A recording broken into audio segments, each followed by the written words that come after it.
அதிகாரம் 11. கிளையாதை சார்ந்த இப்தா என்பவர் வலிமை மிக்க ஒரு போர் வீரர். அவர் ஒரு விலை மாதின் மகன். இப்தா கிளையாதுக்கு பிறந்தவர். கிளையாதின் மனைவியும் அவருக்கு புதல்வரை பெற்றெடுத்தாள். அம்மனைவியின் புதல்வர் பெரியவர்களானதும் இப்தாவை துரத்திவிட்டனர். அவர்கள் அவரிடம், எங்கள் தந்தையின் வீட்டில் உனக்கு பங்கு இல்லை, ஏனெனில் நீ வேறொரு பெண்ணின் மகன் என்று கூறினார்கள். இப்தா தம் சகோதரர்களிடமிருந்து தப்பி ஓடி தோபு நாட்டில் வாழ்ந்து வந்தார். வீணர்கள் இப்தாவுடன் சேர்ந்து கொண்டு அவருடன் திரிந்தார்கள். அம்மோனியர் இஸ்ரேலுடன் போர் தொடுத்த பொழுது கிளையாதின் பெரியோர்கள் இப்தாவை தோபிலிருந்து கூட்டி வரச் சென்றார்கள். அவர்கள் இப்தாவிடம், நீர் வந்து எங்களுக்கு தலைவராக இரும், அம்மோனியருக்கு எதிராக நாம் போரிடுவோம் என்றார்கள். இப்தா கிளையாதின் பெரியோர்களிடம், நீங்கள் என்னை வெறுக்கவில்லையா? என் தந்தையின் வீட்டிலிருந்து என்னை வெளியே துரத்தவில்லையா? நீங்கள் துன்புறும் இந்நேரத்தில் மட்டும் ஏன் என்னிடம் வருகின்றீர்கள் என்று கேட்டார். கிளையாதின் பெரியோர்கள் இப்தாவிடம், அதனால்தான் நாங்கள் உம்மை அழைத்து செல்ல வந்துள்ளோம். எங்களுடன் வந்து அம்மோனியரிடம் போரிடும், நீர் எங்களுக்கும் கிளையாதில் வாழும் அனைவருக்கும் தலைவராக இருப்பீர் என்றார்கள். இப்தா கிளையாதின் பெரியவர்களிடம், நீங்கள் அம்மோனியருடன் போரிடுவதற்காக என்னை அழைத்து செல்ல வந்திருக்கின்றீர்கள். ஆண்டவர் அவர்களை என்னிடம் ஒப்படைத்ததால் நான் உறுதியாக உங்கள் தலைவனாக இருப்பேன் என்றார். கிளையாதின் பெரியோர்கள் இப்தாவிடம், நீ கூறியபடி நாங்கள் செய்வது உறுதி, ஆண்டவரே நமக்கிடையே சாட்சியாக இருப்பார் என்றார்கள். இப்தா கிளையாதின் பெரியோர்களுடன் புறப்பட்டு சென்றார். மக்கள் அவரை தங்கள் தலைவராகவும் போர் தளபதியாகவும் ஏற்றுக்கொண்டார்கள். இப்தா மிஸ்பாவில் ஆண்டவர் திருமுன் தம் காரியங்கள் அனைத்தையும் பற்றி கூறினார். இப்தா அம்மோனிய மன்னரிடம் தூதரை அனுப்பி, உமக்கும் எனக்கும் இடையே என்ன வழக்கு? நீர் ஏன் எனக்கு எதிராக வந்து என் நிலத்தில் போரிடுகின்றீர் என்று கேட்டார். அம்மோனியரின் மன்னன் இப்தாவின் தூதரிடம், இஸ்ரேல் மக்கள் எகிப்திலிருந்து வெளியே வருகையில் அர்னோனிலிருந்து யாபேக்கு வரை யோர்தான் வரையிலும் என் நிலத்தை பறித்து கொண்டார்கள். இப்பொழுது அவற்றை சமாதானமாக திருப்பி கொடுங்கள் என்றான். இப்தா தூதரை மீண்டும் அம்மோனிய மன்னனிடம் அனுப்பி அறிவித்தது. இப்தா கூறுவது இதுவே, இஸ்ரேலர் மோபாபியரின் நிலத்தையோ அம்மோனியரின் நிலத்தையோ பறித்து கொள்ளவில்லை. ஏனெனில் எகிப்திலிருந்து வெளியேறி வருகையில் இஸ்ரேலர் பாலை நிலத்தில் நடந்து செங்கடலுக்கும் பின்னர் காதேசுக்கும் வந்தார்கள். இஸ்ரேலர் ஏதோமின் மன்னனுக்கு, நாங்கள் நாட்டை கடக்க அனுமதி அளியும் என்று தூதரிடம் சொல்லி அனுப்பினர். ஏதோமின் மன்னன் அதை கேட்கவில்லை. மோவாபு மன்னனிடமும் அனுப்பினார். அவனும் இசையவில்லை. எனவே இஸ்ரேலர் காதேசில் தங்கினர். பின்னர் அவர்கள் பாலை நிலத்தில் ஏதோம் நாட்டையும் மோவாபு நாட்டையும் சுற்றி சென்று மோவாபின் கிழக்கு பகுதிக்கு வந்தார்கள். அங்கு மோவாபின் எல்லையான அர்னோனின் அக்கறை பகுதியில் தங்கினார்கள். மோவாபின் எல்லைக்குள் கால் வைக்கவே இல்லை. இஸ்ரேலர் எஸ்போனில் ஆட்சி செய்த எமோரிய மன்னன் சீகோனிடம் தூதரை அனுப்பினர். இஸ்ரேலர் அவரிடம், நாட்டை கடந்து எம் இடத்தை அடைய அனுமதி தாரும் என்று வேண்டினர்.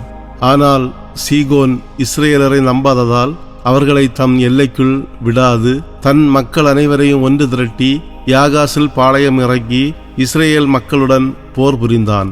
இஸ்ரேலின் கடவுளாகிய ஆண்டவர் சீகோனையும் அவன் மக்கள் அனைவரையும் இஸ்ரேலரின் கையில் ஒப்படைத்தார். இஸ்ரேலர் எமோரியரை வென்று அவர்கள் வாழ்ந்த அந்த நாட்டை உரிமையாக்கி கொண்டனர். அர்னோனிலிருந்து யாபோக்கு வரை, பாலை நிலத்திலிருந்து யோர்தான் வரை இருந்த எம்மோரியரின் நாடு முழுவதையும் இஸ்ரேலர் உரிமையாக்கி கொண்டனர். இப்பொழுது இஸ்ரேலரின் கடவுளாகிய ஆண்டவர் எமோரியரை தம் மக்கள் இஸ்ரேல் முன்னிலையிலிருந்து துரத்தி இருக்க அந்த நாட்டை நீர் உரிமையாக்கி கொள்வது எப்படி?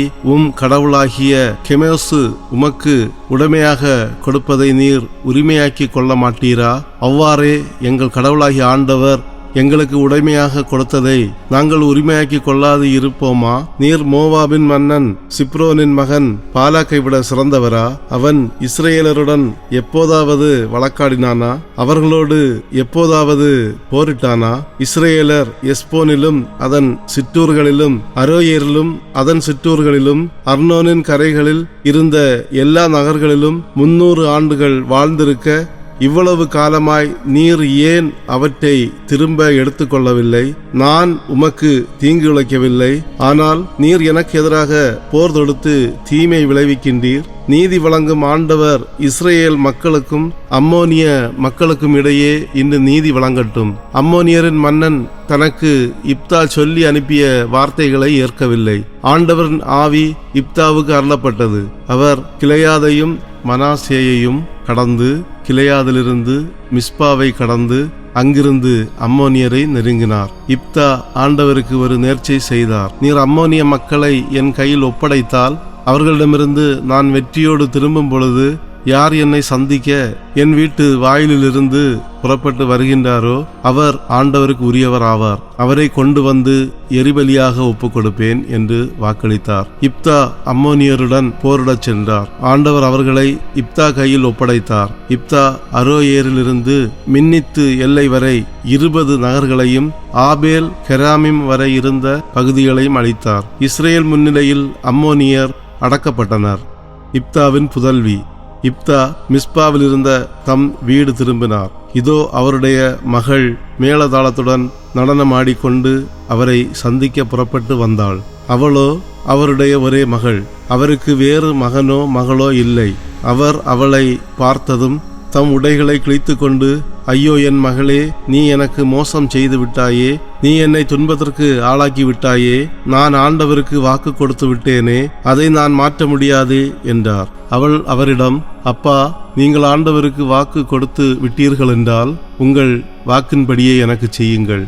ஏனெனில் ஆண்டவர் உங்கள் எதிரிகளான அம்மோனியரை உங்களுக்காக பழி வாங்கிவிட்டார் என்றாள். அவள் தந்தையிடம், என் விருப்பத்தை நிறைவேற்றுங்கள், 2 மாதங்கள் என்னை தனியாக விடுங்கள், நான் மலைகளில் சுற்றி திரிந்து எனது கன்னிமை குறித்து என் தோழியருடன் துக்கம் கொண்டாடுவேன் என்றாள். அவர் சென்று வா என்று சொல்லி அவளை 2 மாதங்களுக்கு அனுப்பி வைத்தார். அவள் தன் தோழியருடன் சென்று தன் கன்னிமை குறித்து மலை மீது துக்கம் கொண்டாடினாள். 2 மாதங்கள் முடிந்தபின் அவள் தன் தந்தையிடம் வந்தாள். அவர் தாம் செய்திருந்த நேர்ச்சையின்படி அவளுக்கு செய்தார். அவள் ஆணுறவு கொள்ளவே இல்லை. அன்று முதல் இஸ்ரேல் மகளிர் ஆண்டுதோறும் 4 நாட்கள் கிளையாதை சார்ந்த இப்தாவின் மகளுக்காக துக்கம் கொண்டாடுவது இஸ்ரேலில் வழக்கமாயிற்று.